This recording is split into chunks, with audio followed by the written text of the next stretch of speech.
நடிகை த்ரிஷா இன்னைக்கு ஒரு புகைப்படத்தை ஷேர் பண்ணியிருக்கிறாங்க.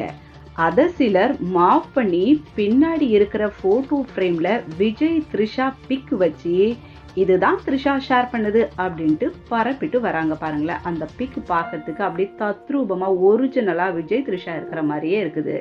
த்ரிஷா ஷேர் பண்ண பிக்கு வேற, அதை இவங்கள மாஃப் பண்ணி வெளியிட்டது வேற. இது தேவையில்லாத வேலையெல்லாம் சும்மா சும்மா பண்ணிகிட்டே இருக்கிறது நல்லா வாங்க இருக்குது. இப்போ பார்த்தீங்கன்னா நெட்டில் இந்த பிக்லாம் ரொம்ப வைரலாக போயிட்டு இருக்குது. கடைசியில் இது ஃபேக் நியூஸ் அப்படின்ற மாதிரியும் சொல்லியிருக்கிறாங்க. ஆரம்பத்துல இருந்தே பார்த்தீங்கன்னா விஜய் த்ரிஷா பற்றி ஒரு சின்ன கிசுகிசுப்பு இருந்துகிட்டே இருக்குது. இப்போ ரீசெண்டாக அது பயங்கரமாக பூதாகரமாக வெடிச்சிருக்குதுன்னே சொல்லலாம்.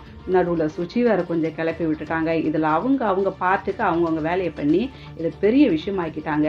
ஸோ ஒரு ஃபோட்டோ ஷேர் பண்ணதும் ஒரு பர்த்டேக்கு விஷ் பண்ணதும் தப்பாப்பா? அதுவாக இவ்வளோ பெரிய விஷயமா வெடிக்கணும்? இப்போ இந்த ஃபோட்டோவை ஜென்ரலாக இவங்க ஷேர் பண்ணியிருக்காங்க த்ரிஷா. அதை மாஃப் பண்ணி இந்த வேலையை வேற பண்ணி வச்சிருக்கிறாங்க.